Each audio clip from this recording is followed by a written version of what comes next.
This is how the screen might look with the Photoshop in a Day manual open on the right so we can read and follow all the instructions, and the image we're working on open on the left. We're going to look at the clone stamp tool, which is very useful for cleaning marks and scratches off an image. To see dirty marks and to work on them successfully, we first need to increase the size of the image on the screen. So we go to View and drop down to Fit on Screen. The image increases in size as much as possible on your monitor while still showing the whole image area. We can make it bigger still by going to View and dropping down to Zoom In. With the scroll bars on the right and at the bottom of the image, we can reposition the image. So we move it around to show the plain wall behind the plant on the left where there's some dirty marks we need to clean up.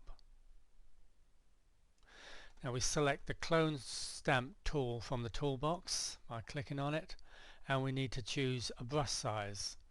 So with the brush icon is in the top option bar, we click on that to open up its panel, and we'll choose a brush size of 9 pixels.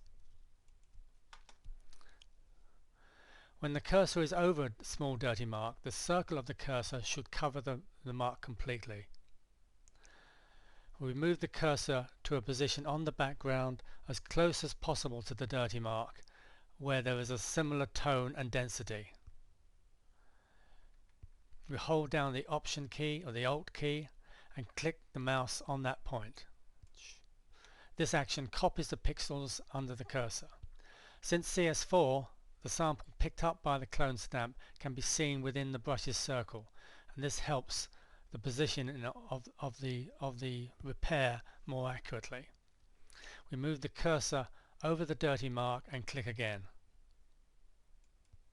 The dirty mark is now replaced by the clean area we just copied. What we're doing is taking a sample from a good part of the image and stamping it over the dirty mark. And we can do this on the other marks as well. We take a sample there, click over the dirty mark, and this one here, take a sample, click over it, and we can do it over the this large mark here too. Brush it over there a bit, and then again. If you find that the result isn't quite good enough, we can undo the last action by going to Edit and Undo Clone Stamp, and then we can take a new sample, perhaps from a slightly different area, and stamp on it there. When we've done it, we can say, well, is the join good? It might look fine. It could be that the edge of the brush is a bit too hard. Well, we can fix this by going to the brush icon and adjusting the hardness of the brush. We can drop it down to, say, 80%, where the join might merge in better with the background area. We want to avoid 100% softness, as the resulting repair can look too fuzzy. This setting should be reserved for out of focus areas, and even then it should be used with caution. That's all on the clone stamp for now. Now we'll have a brief look at the one of the healing brush tools. The Spot Healing Brush tool will clean up small unwanted marks from an image even more easily than the standard healing brush. This brush will make its own sample from the pixels around the mark and match in the texture, tone and lighting. From the toolbox, choose the Spot Healing Brush tool, which is among a group of 4 here. In the options bar, click on the brush icon to open its dialog box. The relevant adjusters here are diameter and hardness. Leave spacing at 25%. Set hardness at 100%, and that tends to give best results on most images. The diameter of the brush should be sufficient to cover the unwanted mark and still allow space around the blemish. For mode, often this can be left at normal. Sometimes replace works better. It just depends on the image. Proximity match will use the pixels around the edge of the brush shape to make the repair. Normally it works well. If the result isn't ideal, then try the Create Texture option here.